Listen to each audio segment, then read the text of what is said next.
announcements.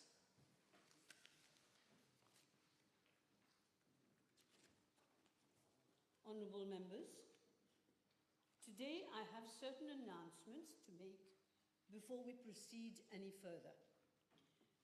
As I said at the last sitting, where most of us still in a learning period, I will therefore once more have to refer to the standing orders for all members to observe the rules of order of this Assembly. At the last sitting, on 7th February 2025, the Honourable Leader of the Opposition raised a point of order on the use of the word culprit, on which I did not get a chance to give a ruling as he decided to walk out of the House. I had indeed taken some time, hoping that things would calm down, which unfortunately it did not. Later, I met him and he told me that he would write to me. Today, I finally received the letter, which dates from yesterday, but I received today. In any case, I had decided to pronounce myself on the points raised. Now I will give my ruling. May I first of all refer honourable members to Standing Order 41, and I'm only reading the relevant parts. 41.1. A member rising to a point of order shall direct attention to the point he or she desires to bring to notice and submit it to the Speaker or the Chairperson for decision. 41.2. The Speaker or the person presiding, whose decision shall be final, may reserve such decision until a later stage of the proceedings or at any other sitting. Perhaps I should have informed the House that I had decided to reserve my ruling before the Honourable Leader of the Opposition walked out. But I did tell everybody at the last sitting, where most of us still in a learning period, I will therefore once more have to refer to the standing orders for all members to observe. As I said at the last sitting, where I should have informed the House that I had decided to reserve my ruling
The problem is I would like those words not to appear again in the Hansard.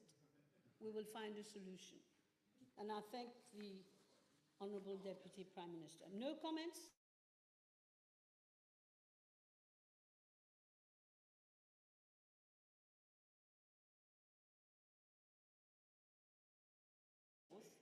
Had referred to honourable members from Rodrigues by stating that those who had not been appointed, that those who had been appointed as best losers should have sat in the opposition. I had to stop him carrying on with this.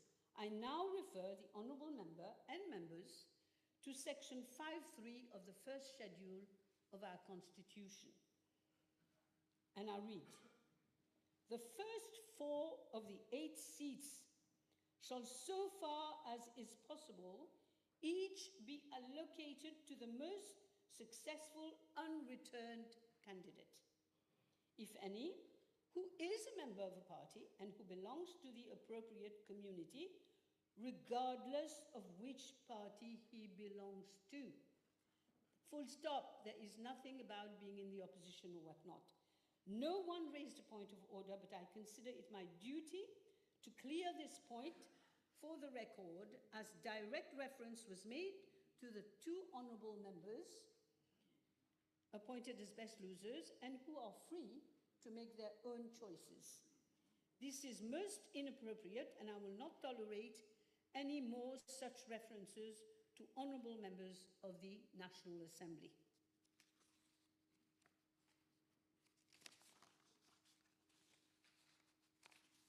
Thank you.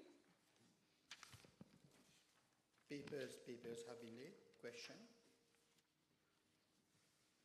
Yes, the Honourable Leader of the Opposition.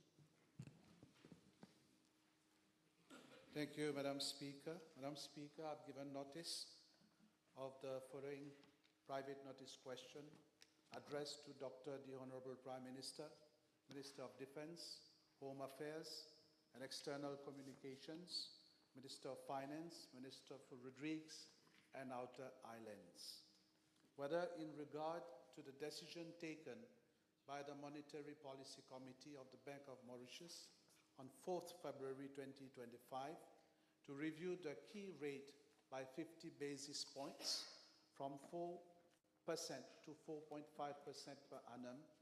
He will state if government has carried out an impact assessment of the spillover effects thereof across different sectors of the economy.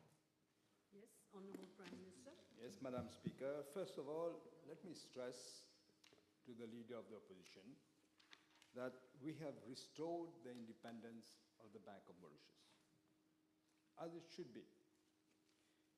However, in view of the importance of this issue, I seek the indulgence, Madam Speaker, your indulgence, and that of the House for a comprehensive reply.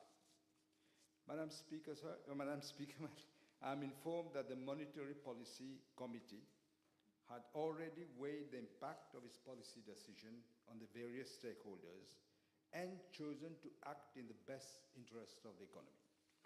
This is in line, Madam Speaker, with the statutory requirement for the MPC to formulate and determine monetary policy in order to maintain, one, they have to maintain, this is objective, price stability, and taking into account that they must balance the economic development of Mauritius. These are the two objectives that they have, the bank.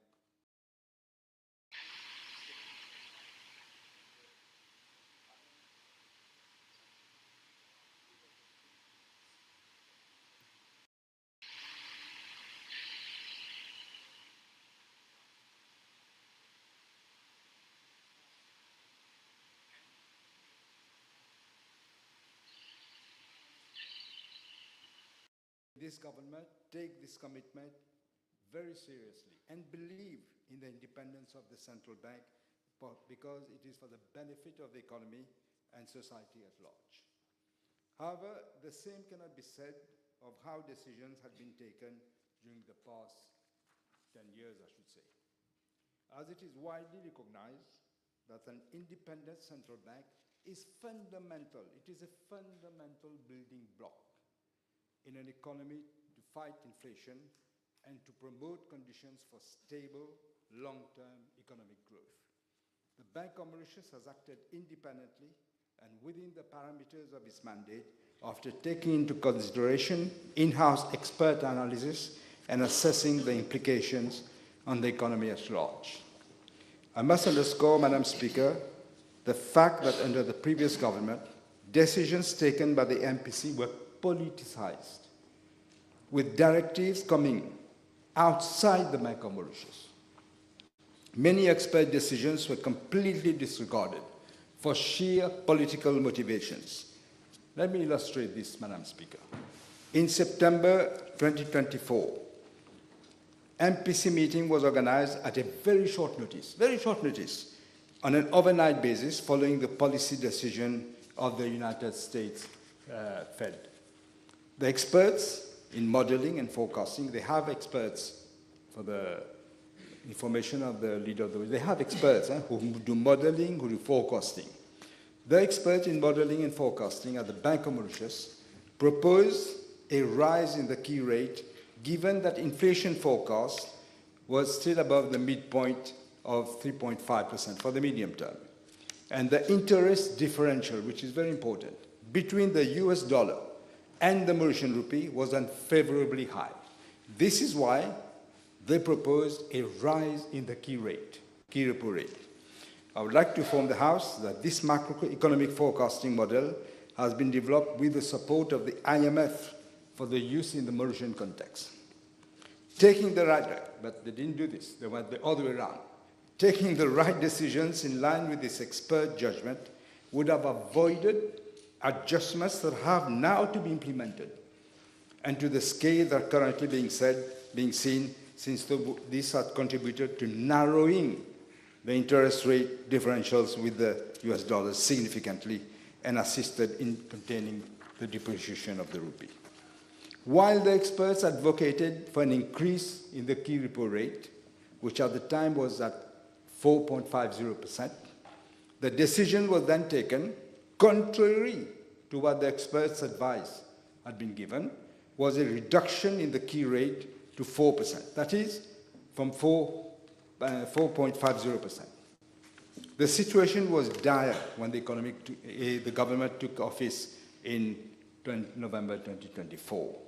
Growth data and other statistics had been doctored to show a falsely bright picture as shown in the State of the Economy report. I won't go into the State of the Economy report. I want to stick to the answering that question. The previous government relied excessively on money printing to finance the budget deficit. The Bank of Mauritius injected a total amount of, believe it or not, 160 billion rupees. They injected that liquidity into the banking system to fund government spending and to finance the famous Mauritius Investment Corporation. This created a situation of massive excess liquidity that in turn contributed to high levels of inflation that the country experienced and to significantly depreciate the rupee. This excess liquidity was at an all-time high of around 90 billion rupees in August 2023, just prior 1 year to the election. The inflation rate reached a peak of 11.3% in February of 2023, while the rupee depreciated by 46% against the US dollar between the end of December 2014 and November 2024, which is on a cumulative basis, inflation increased by 46.5%. Madam Speaker, these developments severely reduce the purchasing power of the population. The flawed economic model based on excessive consumption and which resulted in much higher imports while exports dwindled. The trade deficit was at a high of 163 billion rupees, that is 25.4% of GDP in 2023, and is estimated to be even higher at around 182 billion or 26.1% of GDP in 2024. The massive amount of excess liquidity in the system and the very accommodative monetary policy stance of the Bank of Mauritius led to the wide interest rate differentials between instruments denominated in rupees and those denominated in US dollars. Lower returns coming from the domestic market, money market, as the result of the massive excess liquidity have over the past years contributed to negative interest rate differentials with currencies such as the US dollar. And this has led to the weakening of the rupee.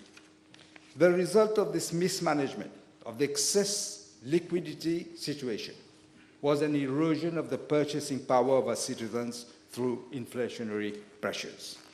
These negative differentials are even higher when you adjust them for exchange rate effects. It was therefore crucial to ensure that this negative yield differential should be addressed sustainably if we want to contain depreciation of the rupee, the the pressures on the rupee and restore the purchasing power of Mauritian citizens in line with our electoral promises. Let me list the action that the Bank of Mauritius has taken since the new management has taken office as from mid-November 2024 to improve conditions on the domestic foreign exchange market. The new management team acted swiftly to correct several dysfunctions that they observed in the forex market by addressing loopholes that were maintaining a depreciation bias and a shortage of foreign currencies in the market.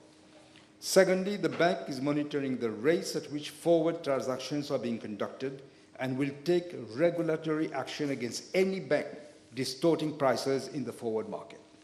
Third, the bank has engaged with other institutions to manage and curtail any potential regulatory arbitrage. Fourth, the bank exercises vigilance with regard to foreign currency transactions taking place between banks, customers, and foreign forex brokers, and conducts enhanced due diligence on intercompany buying and selling of foreign currencies, as well as what we call swaps and derivatives. As every member of the public now already knows, the dates of all the MPC meetings are already known for 2025. There will be no overnight call for the MPC to do what they did in the past. This marks a significant departure, as I say, from what the previous regime did in total opacity. It is important to note, Madam Speaker, as the result of the removal of these dysfunctions, that the rupee has stabilized even before the last MPC meeting. It has started stabilizing. I must assert that since this government has assumed office in November 2024, I have ensured that there is no political interference in the operations of public institutions and in policy decisions of these bodies.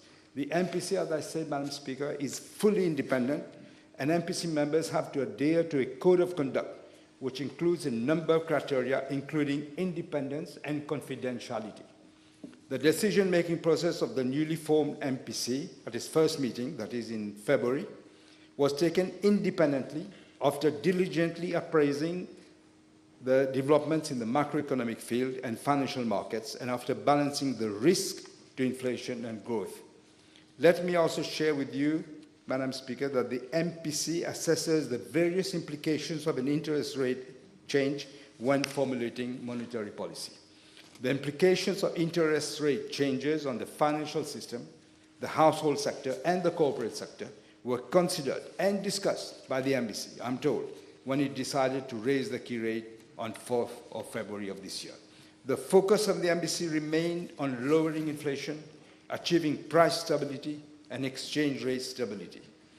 The analyses conducted by the Bank of Mauritius on a hike in interest rate have confirmed the resilience of the financial system, as well as all the household and corporate sectors, to the hike in the policy interest rate. The household sector is not expected to be under any strain following this rise in the interest rate. The ratio of household debt servicing to GDP is expected to continue to hover around 6%. The rise in nominal income of households will cushion the recent increase in interest rates and maintain the debt servicing capacity. Most of this information that I'm sharing with the House is already in the public domain. The minutes are already published on the bank's website. After deliberations on the rationale and implications of increasing the interest rate, I am told the MPC carefully balanced the risk to the inflation and the growth outlooks and unanimously decided that due to the buildup of distortions in the money and foreign exchange markets, as a result of implementing inappropriate decisions under the previous government, a bold policy response was absolutely necessary. Given that inflation risk was set to be on the upside, the MPC decided that it was crucial to ensure that the inflationary expectations remain contained. The expectations are very often more important than what the inflation rate actually is. In line with the bank's price stability mandate, so they decided they will enhance the purchasing power of citizens and this will allow borrowers to better service the debt. This would help achieve the following objectives, namely, lower excess liquidity, reverse the negative interest rate differential with the US dollars, mitigate exchange rate pressures, contain inflationary pressures, and encourage savings. Madam Speaker, I must state that we're already seeing some tangible effects on both the value of the rupee and inflation, as follows. On the value of the rupee, between the 3rd of January 2024 to the 15th of November 2024, the rupee depreciated by 6.8% against the US dollars, by 3.2% against the euro, and 7.3% against the British pound. Between the 18th of November and today, that is 21st of February, the rupee has actually appreciated by 0.6% against the US dollars, by 1.3% against euro, and by 0.9% against the British pound. And lastly, since the beginning of the year, the rupee has appreciated by 2.8% against the US dollars, by 0.6% against the euro, and 0.9% against the British pound. On a year-to-year inflation, it has been declining since November 2024 from 3.4% to 1.9% in January of 2025. We expect, Madam Speaker, inflation to come down as the depreciation of the rupee is contained. Madam Speaker, we took a commitment to protect the purchasing power of the people of this country by containing first inflation and secondly by stabilizing the rupee. After 3 years, we have started to see some early results. Thank you. Thank you. Yes, Honourable Leader of the Opposition. Thank you, Madam Speaker. In his reply, the Prime Minister has stated that with regard to the household sector, there will be no impact as such. But, Madam Speaker, we all know that by the end of this month, those who have housing loans will have to pay more.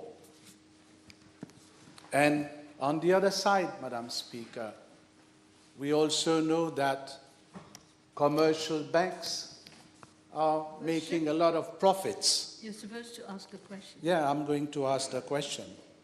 Will the government intervene and consider negotiating with the Mauritius Bankers Association to keep the interest rate on loans unchanged, at least for this year, with the objective, Madam Speaker, to ensure a seamless debt financing and at the same time protect the livelihood of the population? As I said, Madam Speaker, the Leader of the Opposition perhaps missed it. I did say that they have experts, that they look at all the consequences, but they have to look at the public interest.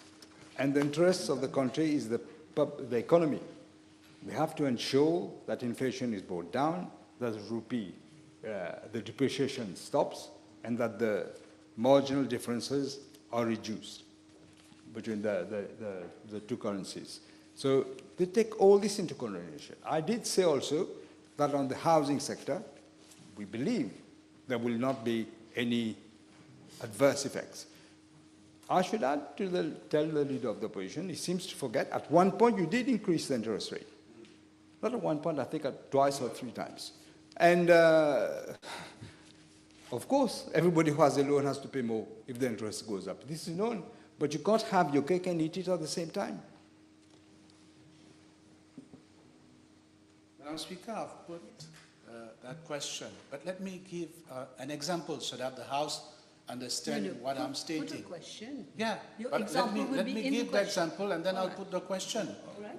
For example, Madam Speaker, a family who has a housing loan of 5 million rupees, let's say payable over a period of 20 years, at the end of this month, there will be an increase of 1,427 rupees on their housing loan. Honourable Prime Minister, you will agree that this represents quite an amount.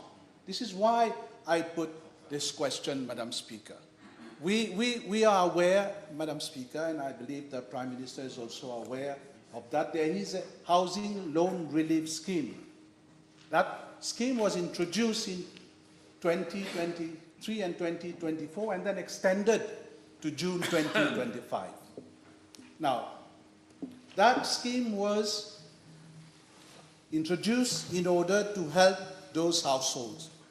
Can government consider, first of all, increasing that housing loan relief scheme by 500 rupees, at least to meet? I've given an example that 1,427 rupees for a loan of 5 million rupees, and give also due consideration for extending it for a period of 1 year, in order to alleviate the burden of those families, Madam Speaker. The leader of the opposition forgets that they were in government. They never alleviated anything when they increased the rate. But let me say something else. This is what I call money illusion. If you increase wages, you keep giving subsidies left, right, and center, of course, you will end up with a problem that we have ended up. You have to stop the rot. This is what we're doing. We have to put order in the economy. In the long run, everybody will benefit. But in the short run, this is what we inherited. We have to take some action. As I say again, we have to control inflation and we have to contain the depreciation of the rupee. Now, we cannot do this on one side and then keep doing other things on the other side. As the leader of the opposition knows, when he mentioned it many times, we gave the 14-month salary to over 90% of the people. This was a difficult decision because there was no money. Modi was watching us. They're still looking at us. They said they will monitor us for the next 18 months. So we have to make a decision. We try to relieve as we can. But this is what is the actual situation. And as I say, in the bank, they looked at all these before coming to the conclusion that they did. The Honourable Prime Minister mentioned the 14-month bonus. Let me come to another sector, that is the SME sector, Madam Speaker, which employs about 64.2 of workers in this country and contribute to nearly 40% of GDP. Now, I understand, Madam Speaker, that many SMEs have not received their allocation from the MRA to be able to pay the 14-month bonus. And we all know, Madam Speaker, that most of those SMEs have loans from banking institutions, and they will be hit by this increase in the key rate. Can the Honourable Prime Minister inform the House of measures, if any, being taken by government to ease the financial burden of those SMEs following the increase in the key rate? This doesn't pertain to the question, but let me just remind him. We have been saying, what are you doing for the SMEs when you were in government? They turned a deaf ear completely. Wait for the budget and you'll see. Madam Speaker, may I take a point of order? There is an honourable member who is speaking behind my back from a sitting position. Members will have to behave as far as possible.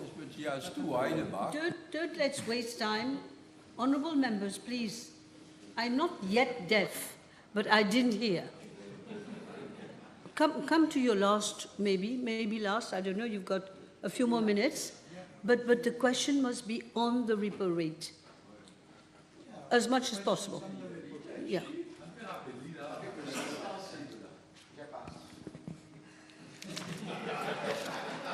Madam Speaker, the Honourable Prime Minister may be aware that several banks around the world, and to mention a few, the Bank of England, the Reserve Bank of India, the European Central Bank, the Bank of Sweden, the Central Bank of Canada. I'm sorry. Of all this, this is in relation to the question, Madam Speaker. You haven't even let me say what I have to say. Put the question and then you do the opposite. You do the opposite. Put your question and then you can qualify your question. Please. Please. Madam Speaker, it is related to my PNQ because all those banks that I've mentioned, they have decided to cut down the key rate.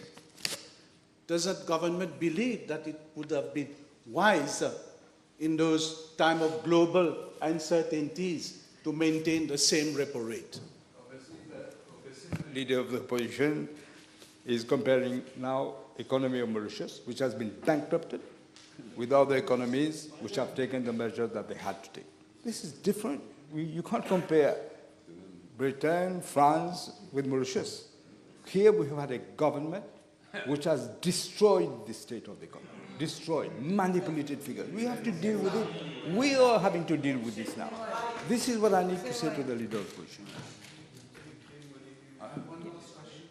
One maybe you let Madam Speaker. Honourable Fourth Member. Yes, the Prime Minister, can the Prime Minister tell us with regards to the repo rate being increased, of course, it will have an incidence, obviously, on prices in general, across the board.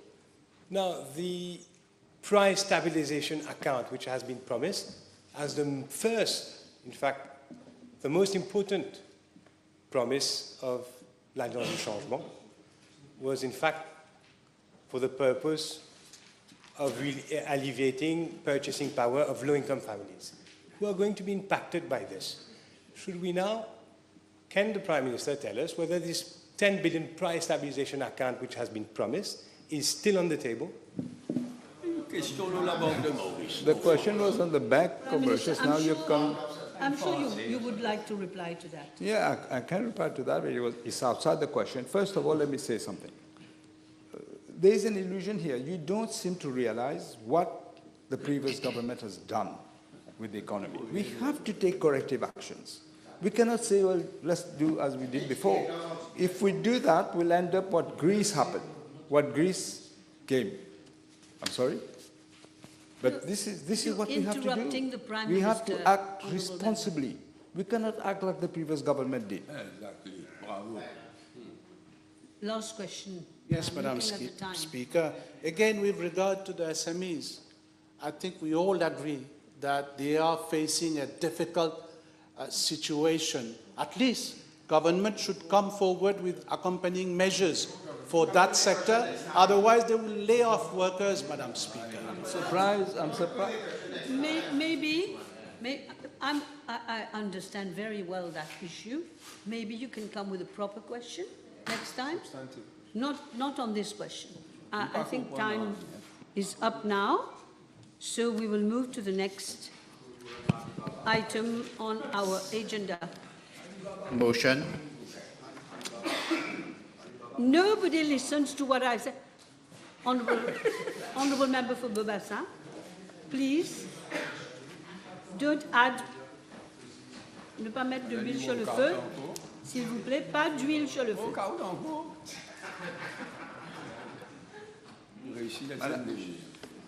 Said motion? Motion, Honourable Prime Minister. Yes, Madam Speaker, I beg to move that all the business on today's paper be exempted from the provisions of paragraph 2, Standing Order 10. The question is that all the business on today's paper, on today's order paper, be exempted from the provisions of paragraph 2 of Standing Order 10. Those in favour say aye. Those against say no. The ayes have it. But maybe he agrees to stay after dinner. Statements by ministers. Madam Speaker, I have a statement. I thank you for having accepted for the statement because it was urgent. In the context of the celebrations of the 57th anniversary of the independence of our country, I have great pleasure to inform the House that following my invitation, His Excellency Sri Narendra Modi, Prime Minister of India, has kindly agreed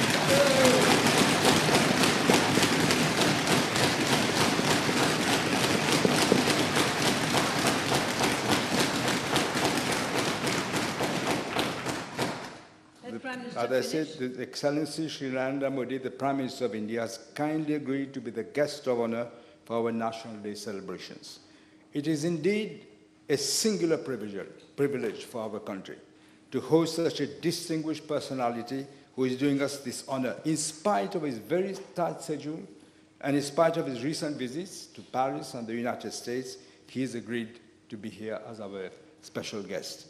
The visit of Sri Modi is a testimony of the close relations between our two nations. Thank you, Madam Speaker. Applaudis un peu pour une fois aussi.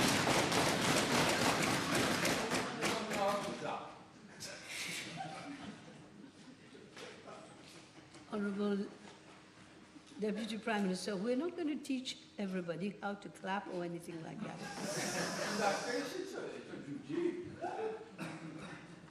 Each one does what he thinks is best. Yes, motion. We've finished with the motion. No, the motion. Motion. Huh? No, we are not going to have another statement. Motion. No more statements. Motion. Yes. Mrs. Baburam, yes. Honorable Junior Minister.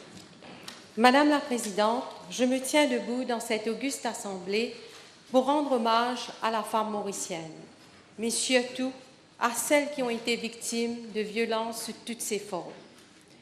Nombre d'entre elles ont été dépouillées de leurs droits, de leur joie de vivre, et pour certaines, même de leur vie. Nous avons témoigné de plusieurs cas d'infanticide et de maltraitance envers les enfants. La drogue et d'autres fléaux rongent nos familles. Tout cela signifie que notre société a besoin d'aide et notre gouvernement du changement compte répondre à ces nombreux besoins.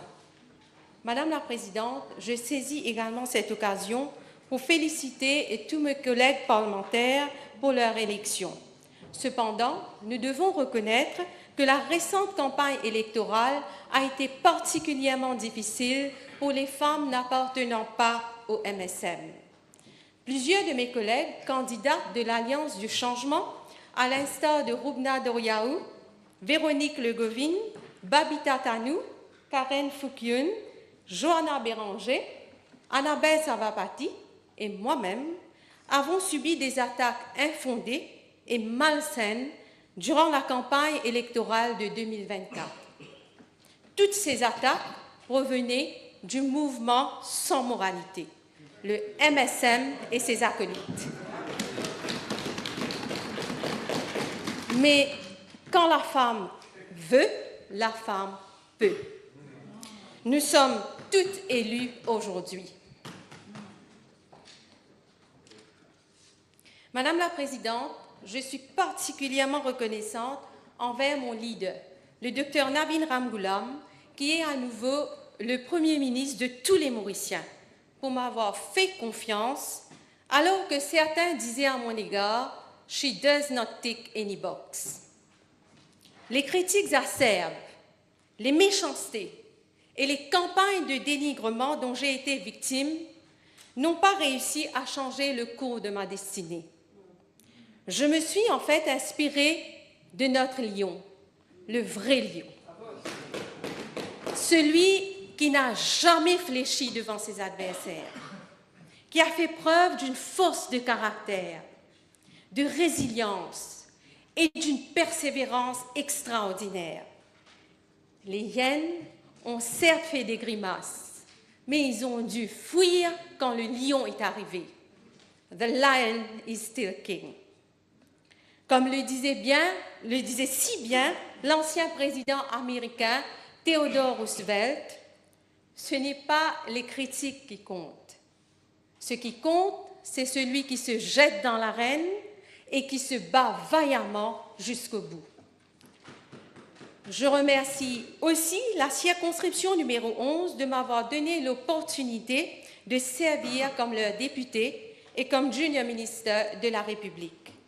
J'avais seulement 16 ans lorsque je faisais mes premiers pas au sein du Young Labour.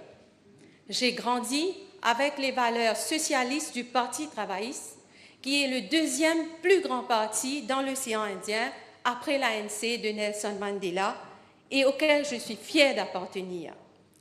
Je servirai avec la même conviction et le même engagement qui ont toujours animé nos tribuns et nos dirigeants. Je n'ai aucun doute que mes deux collègues députés de la circonscription numéro 11, l'honorable Ashley Ramdas et l'honorable Manut Siburn, feront de même. Après tout, nous avons toujours travaillé comme une équipe soudée. Madame la Présidente, à ce stade, je voudrais attirer votre attention sur un fait crucial. Dans une société patriarcale, la femme est bien souvent considérée comme le symbole de la dignité familiale. Si vous souillez sa réputation, vous déshonorez toute sa famille. C'est pour cette raison que de nombreuses femmes, pourtant très capables, ne s'engagent pas en politique active. Mais la femme a toute sa place dans notre société, dans toutes les sphères, y compris la politique. Ce programme électoral marque l'avènement d'une nouvelle ère où la femme ne devra plus se battre pour avoir sa place. D'ailleurs, votre élection comme speaker en témoigne suffisamment. Je profite de cette occasion pour vous féliciter car vous accomplissez vos fonctions avec excellence et nous en sommes tous fiers. Notre programme électoral prévoit également l'institution d'une Constitutional Review Commission qui fera des recommandations pour plus de représentation féminine au Parlement. Mais qui dit politique, dit aussi finance. Il faut que la femme soit économiquement indépendante. Nous constituons plus de 50% de la population mauricienne et nous ne sommes pas des second-class citizens. Nous avons des droits et ces droits, ce sont des droits humains qui doivent être respectés. Je salue donc l'initiative de notre gouvernement qui prévoit d'amender la Constitution pour inclure les droits socio-économiques afin de permettre à chaque Mauricienne et à chaque Mauricien de gagner sa vie dignement. Notre programme vise aussi à créer plus d'opportunités d'emploi pour les femmes et à garantir une politique de parité salariale. L'introduction d'un congé parental pouvant aller jusqu'à 1 an, combiné avec le flexi-time et le work from home scheme, permettra aux mamans de s'occuper de leurs enfants tout en maintenant une activité professionnelle. L'allaitement maternel ne posera plus d'inconvénients. Toutefois, un cadre légal devra être mis en place pour assurer que les employeurs ne pénalisent pas ces femmes dans l'accès à l'emploi. Lors d'un entretien, un employeur ne devra plus avoir le droit de demander à une femme si elle est mariée ou si elle a des enfants, question qu'on pose rarement à un homme. Notre gouvernement redonne espoir à la famille mauricienne. Et cela, Madame la Présidente, devrait aussi réduire la population carcérale. À l'heure où je vous parle, il y a 175 détenus à la Women's Prison, alors que la capacité maximale est de 160. 4 de ces femmes, qui sont d'ailleurs des étrangères, sont obligées d'élever leurs enfants en détention. Nos enfants devraient être notre priorité, car ils incarnent l'avenir de notre pays. Mais l'Ancien Régime ne s'est jamais réellement soucié d'eux. Savez-vous que sous l'Ancien Régime MSM, pendant longtemps, il y a eu 39 officiers qui s'occupaient d'un seul enfant au RYC? Un gaspillage de ressources humaines. C'était cela, la réhabilitation pour eux. Ce n'est que la semaine dernière, sous notre gouvernement, que ces officiers ont été redéployés dans les probation hostels. L'éducation de ces enfants semblait aussi être le cadet de leurs soucis. Notre gouvernement a récemment délégué un enseignant pour assurer l'enseignement aux Correctional Youth Centers. En ce qui concerne les shelters, la majorité a déjà dépassé leur capacité maximale. Il arrive parfois que son honneur, la magistrate de la Children's Court, ne trouve pas de place disponible pour envoyer ses enfants suite à un court order. Ce problème a toujours été là et il n'y avait pas de volonté pour changer les choses. Heureusement que le changement est venu. nous avons un défi immense à relever pour assurer un avenir meilleur à ces enfants. Madame la Présidente, la société, ce n'est pas l'autre. La société, c'est nous tous. Nous avons le devoir d'agir quand le sang de plusieurs innocents tués par des pédophiles, des parents frustrés ou même des conjoints jaloux nous interpellent pour que nous puissions leur rendre justice. Comme le disait le poète Louis Aragon, l'avenir de l'homme, c'est la femme, et cet avenir est proche. Dans 2 semaines, nous célébrerons la Journée internationale de la femme. Un moment fort pour réaffirmer notre engagement envers l'égalité, la justice et la dignité de chaque femme. Je suis honorée de faire partie d'un gouvernement qui a choisi de placer l'humain au cœur même de sa vision, en portant un programme ambitieux et résolument tourné vers l'émancipation et le respect des droits des femmes. Ensemble, avançons vers ce changement. Ensemble, écrivons une nouvelle page d'égalité et d'espoir. Vive le changement, vive la femme mauricienne, vive la République de Maurice.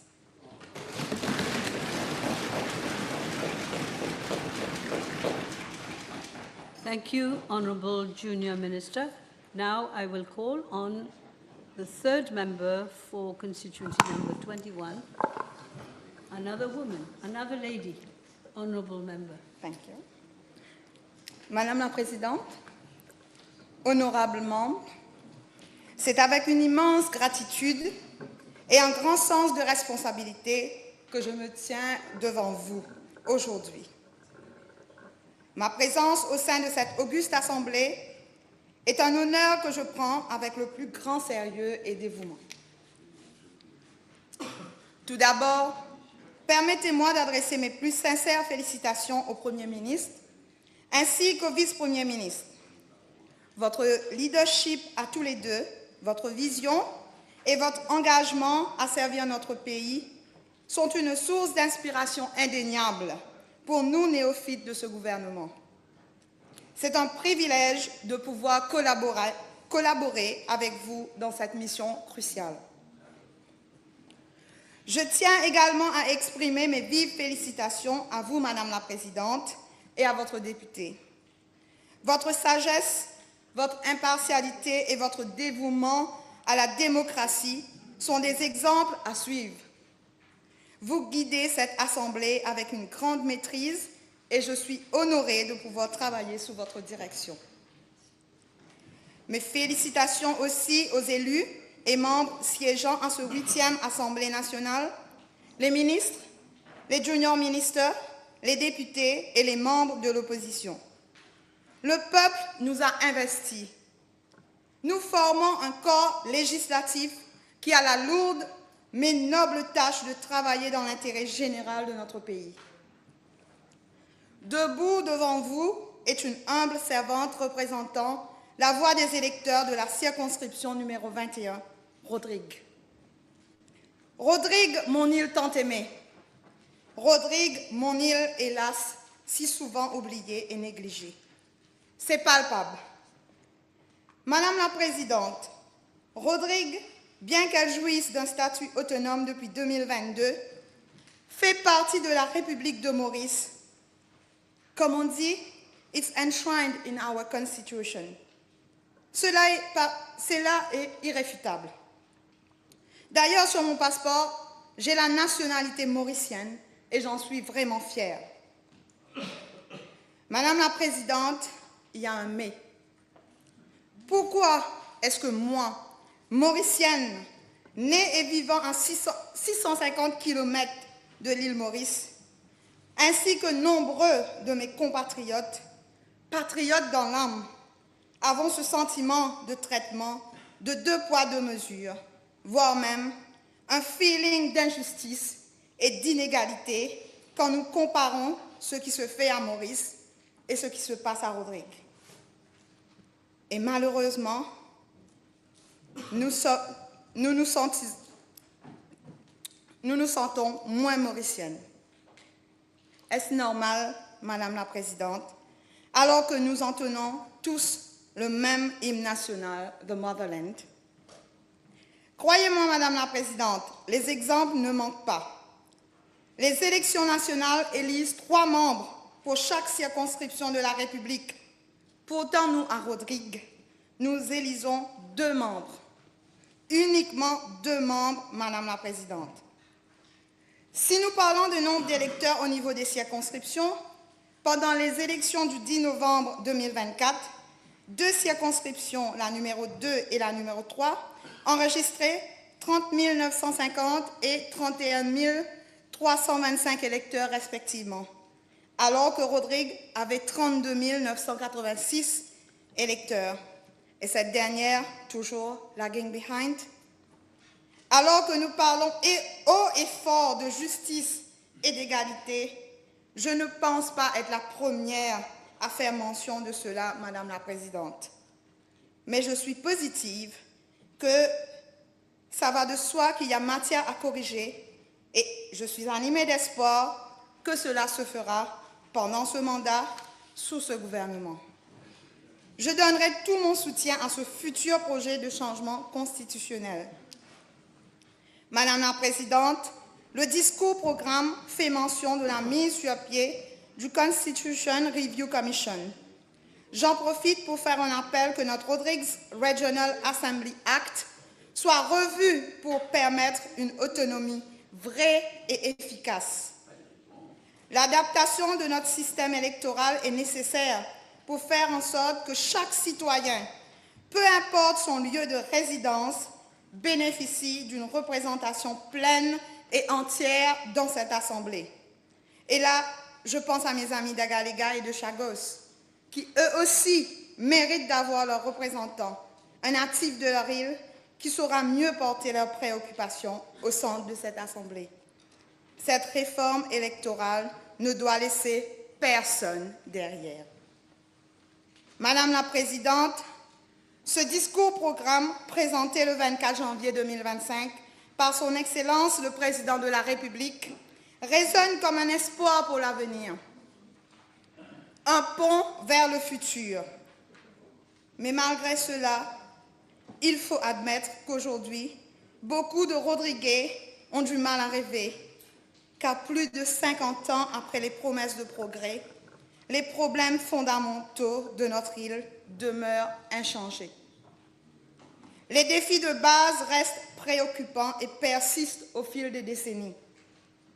À quand pour nous notre Midlands Dam qui nous apportera un soulagement au niveau du stockage des eaux? Nous attendons toujours notre hôpital moderne qui permettra à nos malades d'être soignés à Rodrigue pour des maladies parfois bénignes. Notre bagatelle à nous, pourquoi pas? Nos jeunes ont soif des loisirs qu'ils voient à Maurice et qui ne sont pas disponibles à Rodrigue. L'inégalité entre Maurice et Rodrigue est indéniable et ne fait que croître d'année en année. Cette disparité est une réalité douloureuse et les Rodriguais, malgré leur résilience, commencent à douter des promesses des gouvernements qui se suivent et qui malheureusement parfois se ressemblent. Permettez-moi, Madame la Présidente, de citer quelques exemples flagrants de ces inégalités qui persistent et s'aggravent. Ces inégalités qui découlent de plusieurs années et qui aujourd'hui engendrent ces laquais partout, comme l'a souligné l'honorable membre Colette dans son discours. Alors que les grandes villes de Maurice bénéficient de services modernes et d'infrastructures de qualité, Rodrigue reste à la traîne. Notre service de santé, il n'y en a qu'un seul hôpital, 2 centres de santé et quelques dispensaires, avec un manque de personnel qui entraîne un découragement pour ceux qui sont en service et qui doivent prendre sur eux pour assurer le bon fonctionnement de ce service. Nos écoles, souvent en manque de ressources, des livres qui arrivent tard après la rentrée scolaire et toujours ce manque de personnel dicté par un manque de recrutement. Des formations dispensées à Maurice pour démarrer un curriculum et qui se font plus tard à Rodrigue, même si le programme concerné a déjà été entamé. Nous le vivons d'année en année. Des réformes tailor-made à Maurice et déposés à Rodrigue, même si le programme proposé ne sont pas adaptés aux spécificités de Rodrigue. Cependant, je dois saluer les efforts faits par le présent gouvernement régional pour garantir plus d'accès à l'éducation. L'introduction d'une école polytechnique à Rodrigue, par exemple, ainsi que le projet Un repas pour tous dans les écoles primaires. Cette initiative permet non seulement d'améliorer la nutrition des enfants, mais aussi de garantir que chaque élève, quel que soit son milieu social, puisse se concentrer sur ses études sans la préoccupation d'un manque alimentaire. Nos infrastructures routières, souvent construites en phases, les phases restent inachevées, à l'exemple du chemin reliant Montagne-Cabri à Anse-Fémy ou celle de Montagne-Malgache à Port-Sud-Est. Des track roads non adaptés pour donner accès aux services d'urgence et des radiers qui attendent toujours d'être construits. Et nos services de transport ont besoin d'être améliorés. Tous ces services sont sous-financés et peinent à répondre aux besoins essentiels de notre population, malgré l'effort du gouvernement régional. Le chômage à Rodrigue demeure élevé, Madame la Présidente, malgré des initiatives pas louables, comme la mise sur pied des compagnies gérées par la AAE. Les opportunités d'emploi sont limitées et beaucoup de jeunes Rodriguais se voient contraints de quitter l'île pour chercher un avenir meilleur ailleurs. Vu la fragilité de notre secteur privé, qui n'est pas aussi solide que celle de Maurice, nous comptons sur les government companies pour absorber un peu de nos jeunes chômeurs.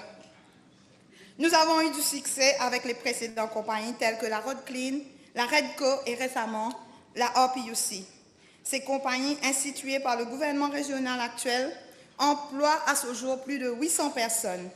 Ces government companies sont des idées à considérer pour diminuer le chômage dans l'île. En ce qui concerne les aides sociales, la situation reste préoccupante. À Rodrigue, malgré les efforts déployés, les programmes d'aide sociale ne répondent pas toujours aux besoins réels de la population. Je connais des dames qui, du jour au lendemain, se sont retrouvées démunies car leurs allocations ont été retirées. C'est pour ça que je salue la mesure dans ce discours programme de revoir le National Empowerment Foundation.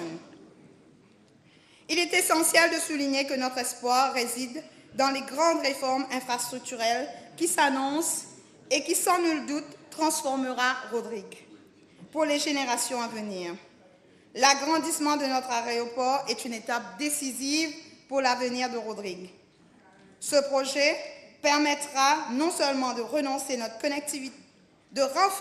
connectivité avec le monde extérieur, mais également d'encourager le tourisme, les investissements et, à terme, la croissance économique. Mais il y a un autre chantier essentiel pour assurer un développement véritablement durable à Rodrigue: l'agrandissement et la modernisation de notre port. Je lance ici un appel solennel à tous les députés de Rodrigue pour qu'ils soutiennent activement cette demande. Un port plus grand, mieux équipé et plus fonctionnel est primordial pour renforcer notre autonomie économique et favoriser le commerce. Les Rodriguais en ont assez de voir leur quotidien impacté par un coût de la vie qui ne cesse d'augmenter. Nos familles ressentent durement cette différence, notamment à travers des prix plus élevés pour des biens essentiels. Ce n'est plus simplement une question de développement économique, mais de justice sociale. Il ne faut plus que la distance géographique et les coûts logistiques restent un frein au progrès de notre île. Pourquoi ne pas réintroduire le Rodriguan COLA, le Rodrigues Cost of Living Alleviation? Il est crucial de ne pas oublier les Rodriguais de Maurice et d'ailleurs, notamment ceux qui se rendent sur l'île principale pour des soins ou des études. Ces Rodriguais souvent confrontés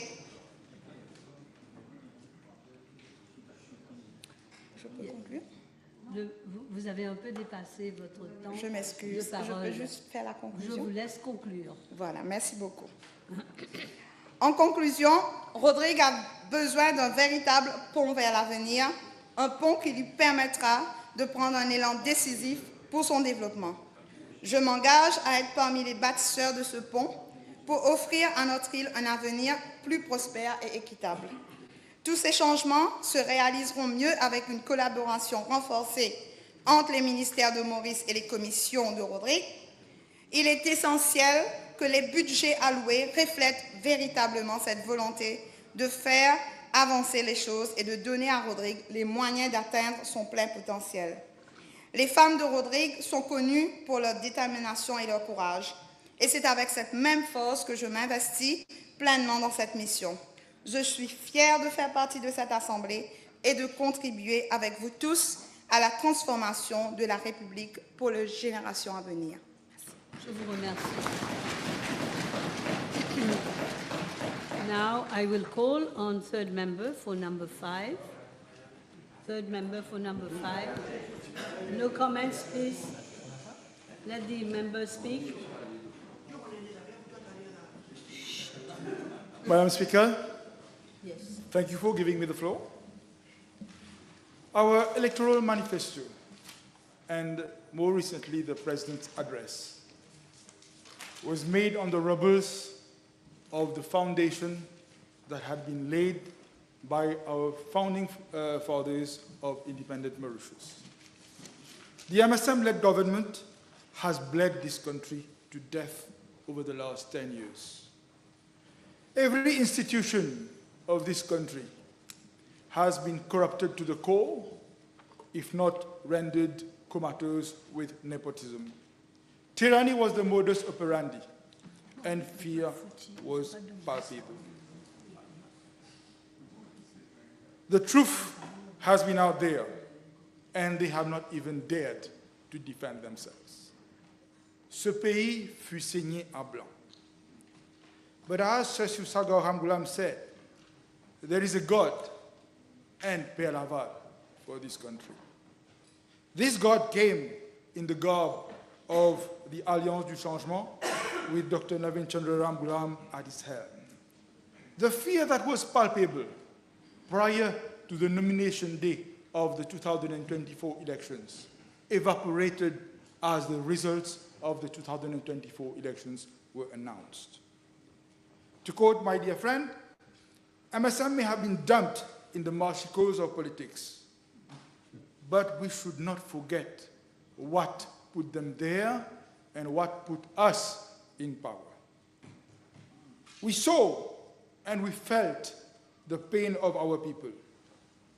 I saw my people still in this day living in houses contaminated with asbestos. I saw my people living in slums.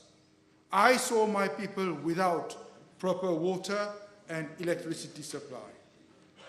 I saw my people sometimes without an arm, sometimes without a leg, having to beg for the restoration of their pension. I saw moms and dads with anger in their eyes because they are having to cremate their son lost to drugs. I saw my country being robbed of its future because the MSM government didn't care to show to our youth that they indeed had a future in my beloved country. A bridge to the future, Madam Speaker, there couldn't be a better title for the President's address. We were on the verge of slipping into a supermassive hole of socio-economic chaos. The only way out is to build that bridge. We will be the builders of that bridge. And I have no doubt that we couldn't have better architects than the Prime Minister, Honorable Navin Chandra Ramgulam, and the Deputy Prime Minister, Honorable Paul Béranger, to lead us through this massive chantier in front of us. Madam Speaker, we have not had such a bad situation with water supply as we have today. For sure, we are having a terrible drought. But it is common knowledge that the catastrophic management of our utilities have led to the problems we are having. I have no doubt that next year we will be in a much better situation. We have the right leadership, the right team, led by the Prime Minister and Minister of Public Utilities, Mr. Honorable Patika Siavadan. We must, however, aim to go beyond restoring utilities. The problem is actually a systemic one, just as it was the case for the previous parliament with the speaker then in place, just as it was with the people who tried to asphyxiate the DPP. We have to ensure that we have proper systems in place to prevent people who can corrode our systems to be put in place in the first place. And also to have sufficient and efficient checks and controls to ring alarm bells when such situations arise and to call those perpetrators to order. Madam Speaker, there is a disease that is killing our society. The previous government couldn't bother less. All indicators of crime have gone up, except that of repression. In 2023, there was 709 reported rape cases, of which 91.7% were women and 66.2% were below 16 years. 63.6% were students and 26.1% were related to their offenders, of which 66.6% took place in private households. Madame la Présidente, c'est à se demander où allons-nous et qu'a fait le précédent régime à ce propos. Il y a urgence. Quand le patient est atteint d'une gangrène, il ne peut y avoir d'autre solution que l'amputation. Ce gouvernement devra agir et devra agir vite. Il faudra castrer les violeurs s'il faut, mais nous ne pouvons accepter que les femmes et les enfants de notre île soient encore victimes de viols. Madam Speaker, it will unfortunately not be enough to stop crime, to make our island flourish again. We have to retain our youth, and we have to bring back those who have left. To achieve this, we have to become a land where people can dream big, where sky is the limit, where your government doesn't spend its time tapping and listening to your private conversations, and worse, where those in power feel threatened, they send their cronies to frame and arrest innocent people. For this to happen, we need, and I am sure we will strengthen legislation to make Mauritius a country where the rule of law prevails, and not one where prime ministers give magistrates instructions about how to do their jobs. Madam Speaker, who likes to be in a weak team? However, what have we seen over the last 10 years?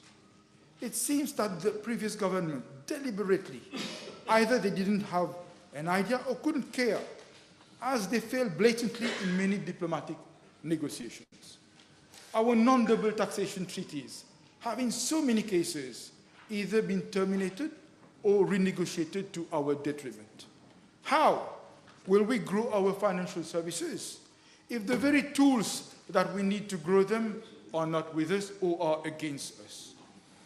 Those tools are not only the treaties, but most importantly, it is our ability to stand our grounds. It is our ability to affirm our place dans la cour des grands. At a point in time, 51% of India's FDI was made through Mauritius. What has happened to that? The very people that we had groomed to grow our financial services are now growing the financial services of other countries. À qui la faute? I know we have the right team, the right leadership, and we know that we will make Mauritius great again. I can now, Madam Speaker, give a message of hope to our people, the same message that I gave to my sons. Hum honge kamyab, we shall succeed. Thank you. Now, thank you very much. Now I call on the second member of constituency number 14.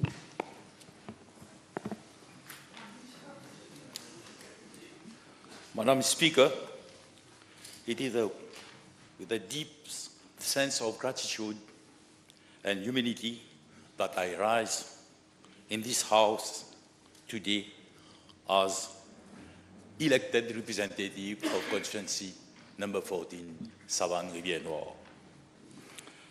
I extend my heartfelt thanks to the people who have placed their trust in me. Their voices, their struggles, and their aspiration will always be at the heart of my work. Madam Speaker, allow me to express my pride and honor that I come from a party born trade unionist, the MMM. And we are pleased to be reunited with a partner who has a history of trade union, struggle, resistance, and alternative. Furthermore, allow me to express my pride that we are in alliance with the Labour Party, a party who was born amidst the struggle of workers, with real values of the Republic. Let me again, as well as my pride, to work with a party aligned with real values again, les nouveaux démocrates. Madam Speaker, a few days ago, His Excellency, Mr. Dharam Gokul, laid out the government program 2025-2029, program that marks a turning point of our nation. It is a commitment to govern with integrity, break away from past wrongdoings, and bring meaningful change to the lives of our citizens. I stand here today fully aligned with the vision, determined to ensure that my constituency, too often forgotten, is not left behind. I had walked the streets of my constituency, sat with fishermen, planters, small business owners, young people trying to build their future. Along the same line, I'm deeply honored my political philosophy follows of the two great men who has been chosen by the people of Mauritius to lead the country in the future. Dr. Honorable Navin Chandrarangulam and the Honorable Paul Raymond Béranger, two great leaders and two great parties born in suffering and pain. Let me start my speech with the public transport, Madam the Speaker. While modern development have reached some parts of Mauritius, our region remains stuck in the past. The people of Savane-Rivière-Noire had enough empty promises. That is why government has made a transport top priority. I will personally push for a complete overhaul of our bus network, ensuring timely and reliable service for all. Before stepping in national politics, Madam Speaker, I had the privilege of serving as chairman of Campo and Savan District Council in the year 1993. Up to now as district councillor, but now no more. I'm here in this house. I was also the chairperson of District Council of Savan. I know it means to fight for the people even when the odds are against you. Moreover, Madam the Speaker, I also saw firsthand how local councils are crippled by bureaucracy. Decisions that should take hours, take days, take months, even take years. That is why I fully support the government to empowering local authorities. Madam Speaker, moreover, we need more autonomy for district council and village councils so that development can happen without unnecessary delays. Direct budget allocation, because local projects should not depend on the goodwill of any central government. A serious waste management plan, because our lagoons, rivers, and green space deserve better than illegal dumping and pollution. This is not just about administration, it is about giving power back to the people, and this aligns with the vision of this government. Madam Speaker, I must address a hard truth. A hard truth, Madam Speaker, is that for 37 years, my constituency was represented by one politician. Nearly 4 decades, Madam the Speaker. A fully career. And what we have to show for it, no major infrastructure project, no strategic vision for sustainable tourism, no solution to improve daily life for the people of our region. It is unacceptable, Madam the Speaker, that a place as rich in history, culture, and natural beauty of Savan Rivière Nord has been neglected for so long. We should be a model of sustainable development and tourism, attracting visitors while preserving our environment. Instead, we are still fighting for basic infrastructure. Well, Madam Speaker, now those days are over now. The people have made their choice. They have rejected the oppression. Now it's up to us to prove that politics can be about action, not just words. Madam Speaker, in line with the promotion of a modern agro-industry for better food security, as mentioned in the government program, we must consider assessing all bare lands available for agricultural use. The use and management of agricultural land must take into account that several plots of lands left by fellow Mauritians who are abroad and not showing interest in the regular maintenance of their plots. This is not only deforming the landscape, but also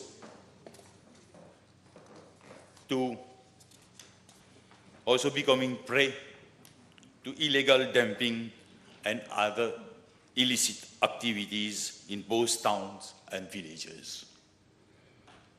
Madam Speaker, those same plot of lands could be made available to Mauritians interested into agricultural development under the form temporary lease in accordance to law and regulation of our local authorities. Madam Speaker, this government will support the modernization of our agriculture and fisheries to enhance the earning capacity of those who depend on these sectors for their livelihood.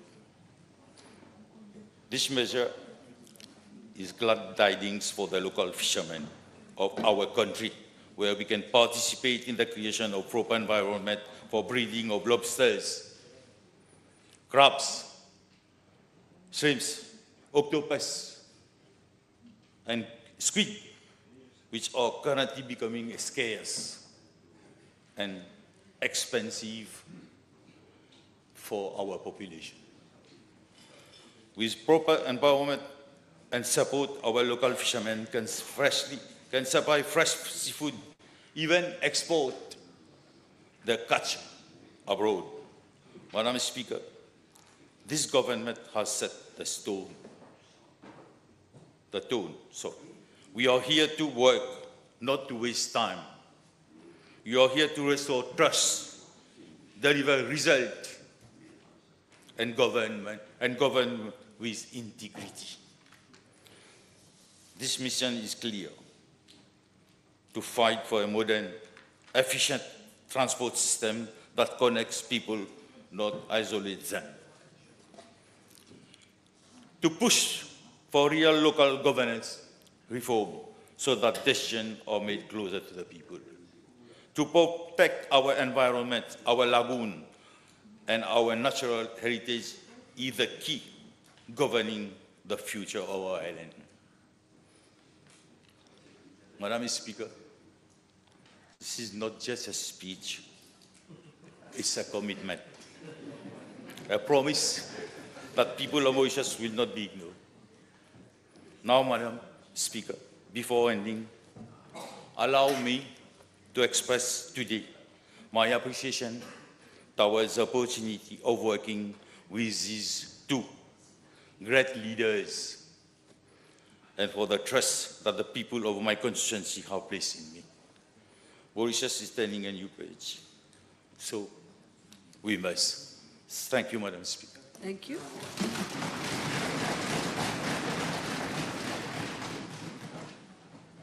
Yes, honourable member for Montagnong and Port-Fiston. Madame la Présidente de la Chambre, c'est avec un sens de l'honneur et du devoir que je m'adresse à cette auguste Assemblée aujourd'hui sur le discours-programme de ce gouvernement. Tout d'abord, je tiens à vous féliciter pour votre nomination au sein de cette Assemblée. Je félicite également mon Premier ministre, notre Premier ministre, le Premier ministre de ce peuple pour sa belle victoire, pour son courage, pour son bravoure. Ce qui ne vous a pas tué vous a rendu plus fort et c'est la preuve aujourd'hui. Je remercie également le DPM. Vous êtes tous deux monuments de cette Assemblée, sans oublier l'infatigable Rajesh Bhagwan. Permettez-moi d'abord, Madame la Présidente... Let her speak. She's only got 10 minutes. Let her speak. Allez-y. Permettez-moi d'abord, Madame la Présidente... Mais ne vous adressez pas directement aux membres. C'est pas grave. Allez-y, je vous donne vos 10 minutes. J'en ai que pour 8 minutes, merci. Permettez-moi d'abord, Madame la Présidente, de remercier chacun et chacune de mes électeurs, mes électrices qui m'ont envoyé dans cet hémicycle pour les représenter et je le ferai dignement. Moi, élue, je serai la députée de tous les habitants du numéro 4, Port-Louis-Montagnong et même plus. Je tiens à commencer par dire que ce n'est pas un hasard si nous sommes là, tous là aujourd'hui, assis de ce côté de la Chambre, tandis que de l'autre, je ne vois que le néant. Deux êtres perdus, malheureusement, deux orphelins, qui plus est, orphelins quand leur maître suprême, l'ancien Premier ministre, n'est même pas là et je suis assis à sa place et ils ont dû plier bagage cet après-midi.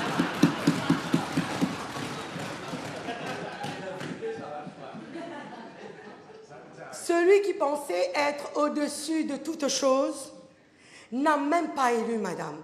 Pire, chers amis, Il a été balayé par nos collègues de la circonscription numéro 8 comme de la poussière dans son propre royaume. La circonscription numéro 8 aujourd'hui, et il doit faire face à la justice. Je reconnais la lourde tâche sur mes épaules pour répondre aux attentes et aux aspirations d'une circonscription complètement délaissée durant des années. Je ne veux pas ici retourner le couteau dans la plaie, mais madame, il y a urgence pour venir en aide aux régions défavorisées du numéro 4. Je cite Thirodrigue, Batterie cassée, Carocalyptis, Bois marchand, entre autres, madame. Le discours-programme rétablit avant tout la démocratie, la liberté d'expression. Déjà, l'Assemblée nationale et le pays respirent bien mieux. Il nous faut être maintenant à l'écoute de ceux qui se sont sacrifiés pour nous envoyer ici. La lutte pour la méritocratie, pour la justice sociale, le droit du logement, le droit à une éducation de qualité, l'égalité des chances et l'émancipation de la femme, tout comme le bien-être des enfants, seront les axes principaux de mon combat. Je n'oublierai jamais mon sens du devoir envers ceux que j'ai défendus durant des années de ma carrière, ceux qui ne savent pas envers qui se tourner lorsqu'ils avaient des problèmes, ceux-là à qui certaines autorités trouvent beaucoup plus facile de tourner le dos au lieu de résoudre leurs problèmes. Je souhaite, Madame la Présidente, une approche pragmatique et concertée comme nous le faisons avec mes deux colistiers au numéro 4. Il y aura certes des moments difficiles, mais il ne faut pas baisser les bras. Nous n'allons pas avoir des slogans creux comme, je cite, transformer les villes ou les villages en Manhattan, dixit cause causée qui bisin causé. Mais disons au peuple que le discours-programme va leur garantir un meilleur avenir sous le leadership du docteur Navin Ramgoolam, de Paul Béranger et de nos alliés Résistance et qu'Alternative et aussi nos amis les Nouveaux démocrates. Je comprends parfaitement les difficultés économiques et le lourd héritage laissé par l'ancien régime, mais j'insiste, madame, qu'on doive regarder prioritairement dans la direction de ceux qui souffrent. Madame la Présidente, la calomnie, c'est l'arme des faibles, comme l'a dit si bien ma collègue Anishta Babouram. Depuis le jour où on a annoncé mon entrée en politique, j'ai subi plusieurs attaques et je continue. On a dit que j'étais un moment on et un moment off. L'ancien Premier ministre, je cite Pravin Kumar Jagnat, avait même déclaré dans un meeting en public que je n'aurais pas de ticket. Il doit aujourd'hui voir où il en est et où j'en suis. Souvent, ces personnes ne savent pas de quel bois que je me chauffe et de quel métal que je suis faite. Il y a même eu, attention, un observateur politique, en particulier, qui m'avait attaqué le jour du dépouillement en affirmant que j'étais le maillon faible de l'alliance du changement au numéro 4. Malheureusement, il n'a pas eu le courage de me présenter ses excuses quand j'ai été élue, attention, en tête de liste dans la circonscription avec plus de 27 000 voix. Dans la politique, vous vivez dans le cœur des gens et vous venez des gens de cœur. Merci au docteur Navin Ramgoolam et au Parti travailliste de m'avoir fait confiance. Merci à l'Alliance du changement d'avoir eu la bonne synergie pour apporter cette belle victoire. Je remercie tous ceux qui m'ont soutenu durant ce combat. Je remercie mon cher collègue, l'honorable Patrick Assia-Vaden. Malgré si pour certains les questions étaient embarrassantes, mais vous avez relevé le défi en offrant de l'eau à nos citoyens de Thirodrigue et aujourd'hui ils affichent le sourire. Bravo et félicitations. Je vous suis reconnaissante. Je remercie l'honorable numéro 3 de cette Assemblée, Shakil Mohamed, the superhero. Je remercie mon cher ami Eshan Juman et sans oublier ma Wonder Woman Stéphanie Antil. Merci beaucoup. Ensemble, chers collègues, traduisons le vœu de ce peuple en réalité. Ils attendent beaucoup de nous. Je suis actuellement en poste, tout comme l'ensemble de notre équipe. Madame, si ce n'est pas nous qui accomplissons cette tâche, alors qui le fera? Si ce n'est pas maintenant, alors quand? Je vous laisse avec ces réflexions. Puisse Dieu vous bénir tous, qu'il bénisse notre pays abondamment. Je vous remercie.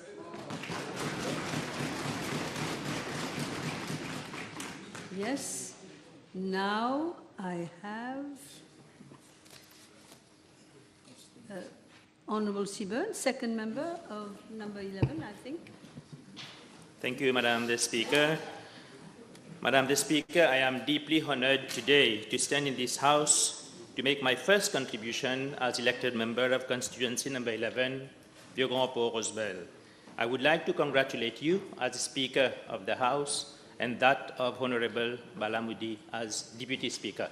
Madam the Speaker, I would like to extend my congratulations to all my friends who have spoken before me, and also to extend my congratulations to Honorable Dr. Tanu for her motion. Madam the Speaker, today I consider it important to share my belief and values and the things that brought me here, and I shall take it as a reminder that I would never forget them. Madam the Speaker, I saw children in extreme poverty. I saw children abandoning their studies for lack of support. I cannot pinpoint when my interest in politics began, but I was born and brought up in the village of Bois des Amourettes in my constituency. Father being a farmer and my mother supporting my father and family equally. And I cannot forget the poverty in which I was living, where my aim to become a barrister was only a dream. But thanks to the Labour government, Madam the Speaker, for introducing education, for free education, where I attended Notre-Dame du Grand Pouvoir Government School, and further proceeded with my secondary studies to complete my A-levels. I only wish that my education could have extended to university levels. Somehow, Madam the Speaker, I got the opportunity with a lot of struggles and with the support of the Labour government to travel to the United Kingdom for my higher studies and to realize my dream job of becoming a lawyer. Madam the Speaker, the turning point came when I got the opportunity to serve Her late Majesty the Queen at Buckingham Palace in London on a special assignment that lasted for numerous years after signing a contract of strict confidentiality. My services at Buckingham Palace has been a remarkable one. Our honourable member of Rodrigues, Roxana Collett, also assisted on one occasion during her stay in London. Further, I had the opportunity to meet Her late Majesty the Queen on numerous occasions. This prestigious responsibility was discharged with firm commitment to the palace and loyalty to the royal family. This opportunity developed a personal great relationship and goodwill that will last for a long time to come and to be used, which can be used in the interests of our motherland and the people of Mauritius should the need arise. Madam the Speaker, I cannot proceed first without paying tribute to the previous leaders of the Labour Party who, for their contributions to our country, in particular the contribution of our late Sasiu Sagar Ramgulam, for the steps that he took to mark the history of Mauritius when he campaigned relentlessly for our liberty and justice that led to the independence of Mauritius. He laid down the foundations of a strong society. He made it clear that Mauritius would stand up for democracy, for universal rights, and will promote the ideals of the rule of law. He further introduced free education and free access to health services. Madam the Speaker, there are many reasons why I joined the Labour Party, and in particular being the achievements of our Honourable Prime Minister, Dr. Navin Ramgoolam, for his leadership and his prime ministership that remained unchallenged for several years when he went that extra mile. He introduced free transport services to students across the island that make education institutions accessible to one and all, thus laying great emphasis to ensure that education is the key of success. And today this government aims to make education inclusive again so that more children make it to the tertiary level. Madam the Speaker, the Labour government introduced the Equal Opportunities Act and established the Equal Opportunities Commission. And today this government program again aims to further strengthen the powers of the Equal Opportunities Commission and to ensure that the principles of meritocracy are upheld. Madam the Speaker, the remarkable speech of our Honorable Prime Minister at the United Nations Convention in 2013 were even more when he called upon the United Nations to formulate a global vision for our oceans that will expand economic space for our small island of Mauritius. And he went further by saying this, that the health of our economy will depend on the health of our oceans. And this government program today is a continuity of that speech, which allows to explore all the opportunities arising from multilateral cooperation and the development of our ocean economy. With a continental shelf of more than 1,000 times greater than our territory, we have all the possibilities to deliver and to make our ocean a new pillar of our economy with significant contributions to our GDP. With the right person at the right place, Honorable Bulel and Honorable David assisting, have been entrusted with this responsibility, and there is a great challenge to realize the success of our blue economy. Madam the Speaker, the world was hit with the worst financial crisis during the mandate of our Prime Minister, Dr. Navin Ramgoolam, in 2008 and 2010, with several economies, including United Kingdom, France, and Germany around the world, went into deep recession, and some economies like Greece and Ireland went bankrupt and had to be bailed out. Long-standing financial institution and investment bank Lehman Brothers collapsed. However, Mauritius, a small island with an open economy, survived and remained fairly correlated with the United States and the European economies. The continuous efforts and vision of our Prime Minister, who took firm decisions and came out of the financial crisis without taking any austerity measures. Madam the Speaker, the United States Secretary of State, Hillary Clinton, on behalf of President Obama, made a remarkable press statement on the 44th anniversary of Mauritius' independence and say that Mauritius leaders have succeeded in the space of a single generation in creating one of Africa's strongest and most developed economies. And she went on to say that, know that the United States stands with you as a partner and dedicated friend as we work to create greater opportunities for all our people. Unfortunately, Madam the Speaker, what has been achieved has remained stagnant and perhaps destroyed during the past 10 years with the successive MSM government for lack of vision. The report on the state of economy speaks for itself. We inherited a dire economic situation. However, we are confident that our Prime Minister will do whatever it takes to redress our economy with a new start, to meet the hopes and expectations of our population, perhaps even harder this time, with a public debt soaring above 500 billion rupees. I have no doubt that at the dawn of 2025, a new chapter is written, again, that will go down in the history of our motherland. We need to put the interests of the people and that of our country first. The achievement of this government program will certainly leave a legacy beyond our own generation. Madam the Speaker, a bridge to the future sets a new development path underpinned by innovation and creativity. Madam the Speaker, before I conclude, I would like to congratulate the leader of the Labour Party, along with the leader of the MMM, Nouveau Démocrate and Résistance and Alternative, in the Alliance du Changement for the landslide victory of November the 10th. I would like to express my gratitude to the Honorable Prime Minister, Dr. Navin Ramgoolam, for giving me the opportunity and his trust to represent constituency number 11. I would like to express my warmest thanks to all the people of my constituency, Vieux-Grand-Port, Rosebel, who supported and voted massively towards this landslide victory. And I would like to further thank all the people of Mauritius for their confidence in this government. I shall further extend my thanks to my colleagues in the constituency, Honorable Baburam and Honorable Ramdas, for their collaboration and the teamwork. Madam the Speaker, once again, we have great challenges to overcome. We rely on our wonderful people of Mauritius to join hands, work hard, and rejuvenate our economy and our country. Madam the Speaker, we have a long way to go, but one should know that a 1,000 miles journey begins only with a single step, but we need to keep on walking until the destination is reached. We are confident that together, a bridge to the future with our Prime Minister will make it happen. Madam the Speaker, I thank you. Very good. Thank you for respecting the time, especially. The Honourable Fourth Member of Constituency number 21. Madam Speaker, thank you. With your permission, I go on a congratulations and gratitude tour before I go to the main themes of my intervention. I would like to congratulate you. The microphone is not working? Okay. I wish to congratulate you for your election and also the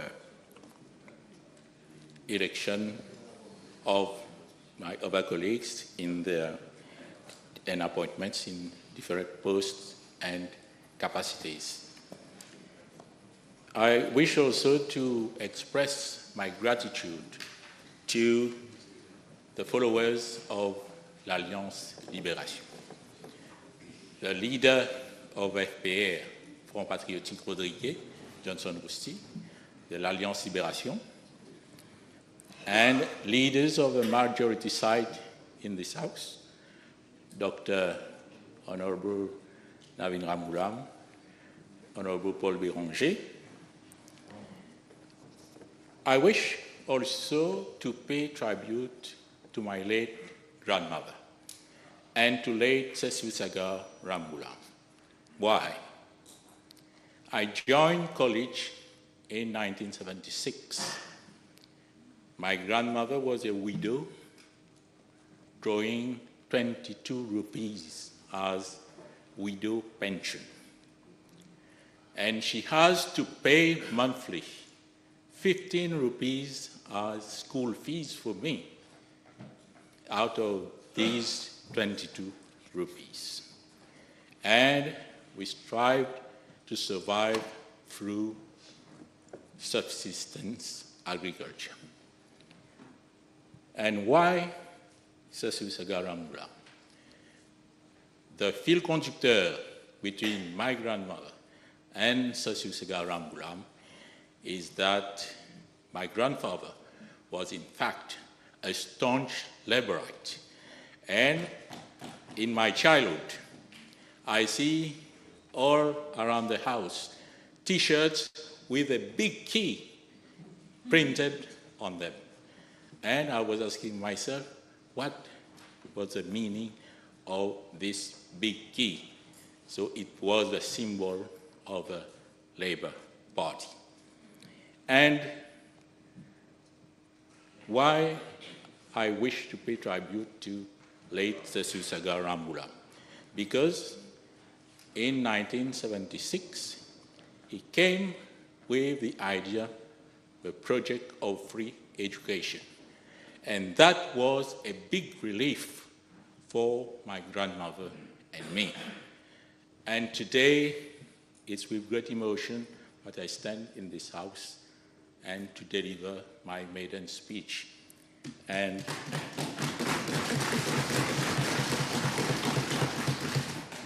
it's an honor to be on this side of the house. J'ouvre une parenthèse parce que la dernière fois, l'honorable membre de l'opposition a remis en question notre appartenance à ce côté de la Chambre. Madame Speaker, vous avez bien expliqué le côté légal de notre position, mais il faut aussi savoir que à Rodrigue, l'Alliance Libération est au pouvoir à l'Assemblée régionale et l'Assemblée régionale est un bras du gouvernement central. Et notre position légitime, malgré que nous n'avons pas été élus à Rodrigue, est d'être de ce côté de la Chambre. Et aussi, pendant la campagne électorale, j'ai eu l'occasion d'écouter des propositions de réforme de l'Alliance du changement. Et j'inscris totalement à ces propositions de réforme. Because we have two great leaders here in the majority side. Two great leaders who have done wonderful things for this country. Wonderful, great achievements, and who have left already a very rich legacy. And concerning the government program, 2025, 2029, I've read it over and over. It is an excellent program, ambitious and pragmatic, to address, firstly, the main themes which were on the campaign trail, and also which will address all the major problems facing the Republic. And I quote from this program, from the introduction. Posterity has already recorded the 10 years from 2015 to 2024 as a dark period of our history. And I must say also, it was a dark period for Rodrigues' autonomy, because during these last 10 years, l'autonomie de Rodrigues s'est rétrécie comme une peau de chagrin. Et pourquoi je parle d'autonomie ici? Parce que l'autonomie a été le thème principal, mon thème principal durant la campagne électorale. Pourquoi? Et en 1976, quand j'ai commencé le secondaire et en même temps commencé le combat pour l'autonomie. Et j'ai milité, moi aussi, plus tard, pour ce combat, dans ce combat pour l'autonomie de Rodrigue. Et il est chagrinant aujourd'hui de constater que l'autonomie est en train de se rétrécir. Et cela va au détriment du développement de Rodrigue, et cela va au détriment de la République. Pourquoi? Parce que le succès de l'autonomie de Rodrigue, c'est aussi le succès de la République. C'est pourquoi, comme nous l'avons proposé maintes fois, nous l'avions proposé dans les années 80, quand nous nous combattions pour justement ce projet d'autonomie. Il faut une autonomie qui réponde aux aspirations de Rodrigue et de la République, qui permettent d'exprimer les spécificités de Rodrigue, parce que qui plus que les Rodriguais peuvent connaître mieux les réalités de Rodrigue. Et nous, on dit qu'il faut consolider cette autonomie et il faut la faire respecter. Parce que nous avons noté pendant ces plus de 20 années d'autonomie que parfois il y a le non-respect de cette autonomie. Parce que certains fonctionnaires se permettent de remettre en question les décisions prises légalement par l'Assemblée régionale de Rodrigue. Pourtant, la section 26.1 de la RRA Act stipule clairement: The Rodrigues Regional Assembly shall, in relation to Rodrigues, be responsible of the formulation and implementation of policy in respect of the matters set out in the fourth schedule. Donc, il faut faire respecter cette provision de la loi sur l'autonomie, et pour respecter cette autonomie, mais aussi il faut consolider cette autonomie.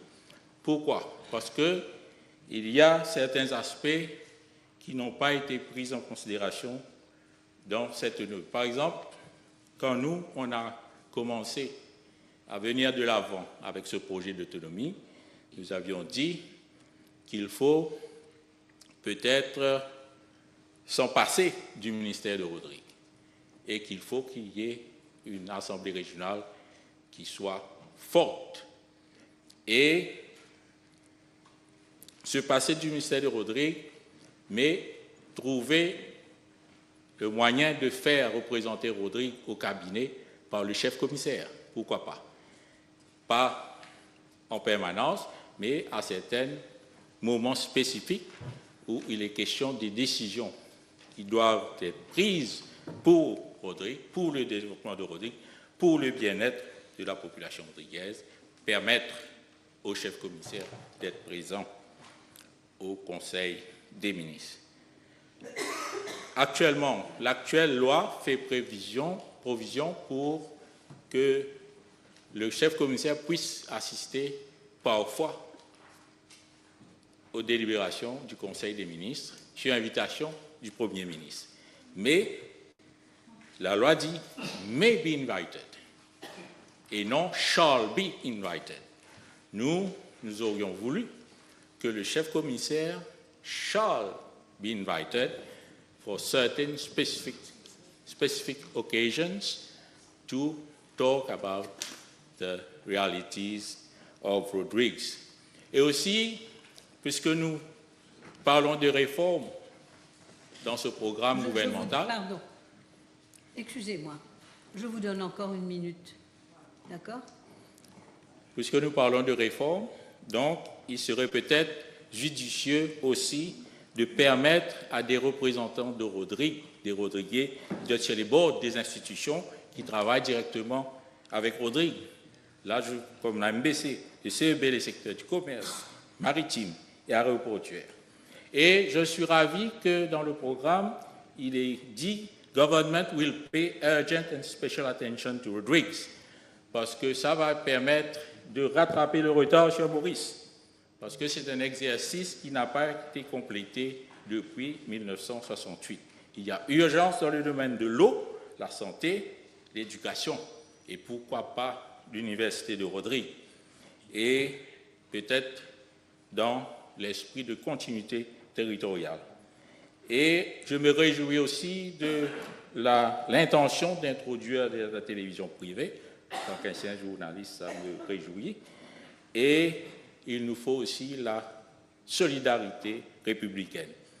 Bridge to the future also means a bridge between all communities of the Republic and a bridge between our two islands, Mauritius and Rodrigues. And to conclude, Madam Speaker, I will say that this government will succeed because this government has the essentials for success. That is the vision, the will, the wisdom, and the majority for great and wonderful achievements. I wish all the best to this government, which will have our full support, and best of luck to Mauritius, to Rodrigues, to the Republic of Mauritius. Thank you very much. The Honourable Third Member for the constituency of number 10. Thank you, Madam Speaker. It is indeed a profound sense of duty that I address you today as a representative for constituency number 10. And I thank God for this. I would like to express my heartfelt gratitude first to the Prime Minister, Honorable Dr. Navin Ramgoolam, for believing in my abilities to serve our nation and for being my mentor, and inspiration in politics. I wish also to extend my warmest congratulations to you, Madam Speaker, and also Deputy Speaker, sir, for bringing back our parliamentary democracy. I also wish to congratulate the Deputy Prime Minister, Honorable Paul Béranger, and all elected members of the Parliament for this 60 that signifies a decisive repudiation of the previous government. My sincere appreciation goes to my constituent number 10 for their continuous belief in me since 2017, and all Mauritians for their contribution towards liberating our motherland.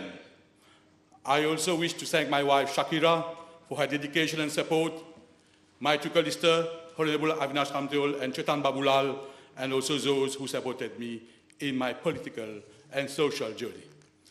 Madam Speaker, the past decade has been a dark period of our history, marked by undemocratic principles. Les réformes étaient pendant trop longtemps déformées à cause de la mauvaise gouvernance, constitutional rights bafoués, lack of democracy, public sectors, inequities, et sans compter the mismanagement of public funds. Citizens have found the fundamental rights compromised during the nepotism and corruption and lack of meritocracy in all sectors where competent people were left behind. Issues such as drug trafficking, corruption, demagogy, and the erosion of data privacy were prevalent. I vividly remember the famous T-Square incident and the inappropriate handing of the computer room and ballot papers during the 2019 election when I served as the co-lister of the Prime Minister at number 10. These experiences showed how the previous government can step so low in the pursuit of power. More recently, the revelation surrounding the Moustache League shocked the nation, highlighting how citizens were spied and the treatment and judgment towards different communities. The previous government has insane belief that they can invest 5.1 billion rupees, not in progress, but in insane mass surveillance. 5.1 billion rupees was a nation was strangling, et sans parler de l'origine du 114 millions ou plus. Madam Speaker, today we unite our commitment to forge a path towards the future, fulfilling our primary duty to a nation that has placed its trust in us. The country is beginning to revive progressively, and the La Cuisine stripped all Mauritians of their freedoms and democracy. Today, we are breathing pure air, and the Parliament is no more a bazaar, but is a forum for constructive dialogue where numerous parliamentary questions are being addressed and solutions are actually being found for a progressive and better nation. Madam Speaker, allow me to highlight that the key components of the government program titled A Bridge to the Future focus on democratic principles, constitutional reforms, and good governance. Among one of the most important reforms is electoral reform. The government intends to review and modernize the constitution, ensuring a more inclusive and transparent electoral process. We are determined to avoid a recurrence of past issues identified during the election 2019. The reform will focus on the elimination of compulsory community declaration for candidates, which will be essentially a step to strengthen the democratic framework of our nation and faire prévaloir le vrai Mauritianisme.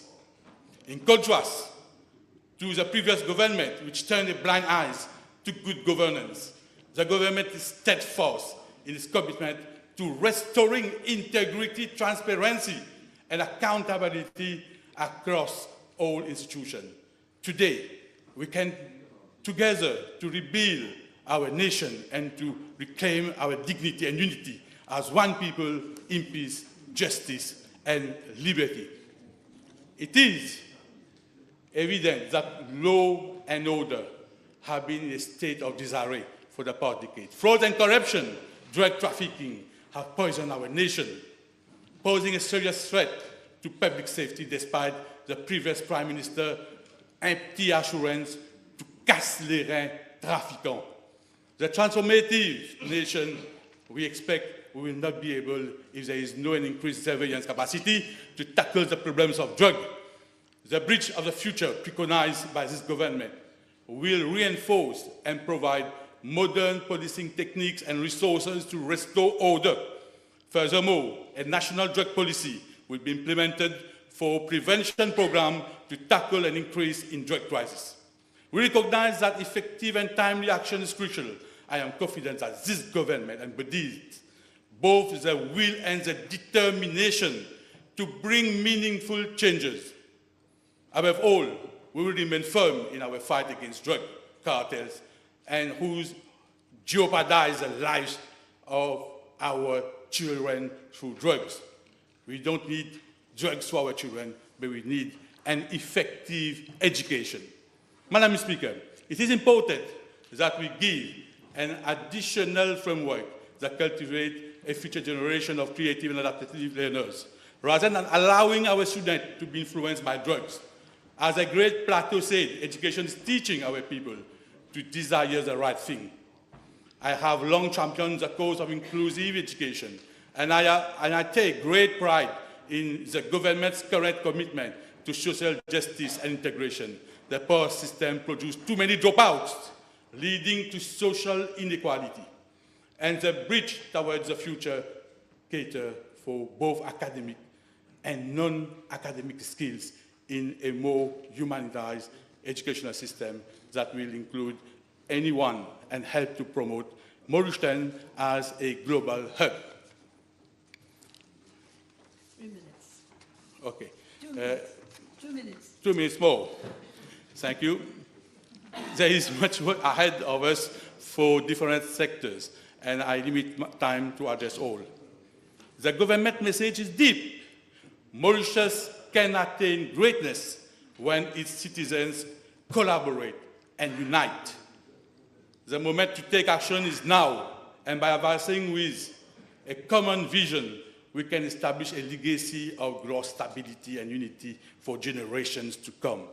The key principle, le maître mot, is to recognize that we are above all Mauritians dedicated to serving our country and progressing together. And c'est le peuple, and c'est la nation, and c'est le destin, et c'est la vision. Thank you, Madam Speaker. Honourable members, I will now suspend the sitting for half an hour.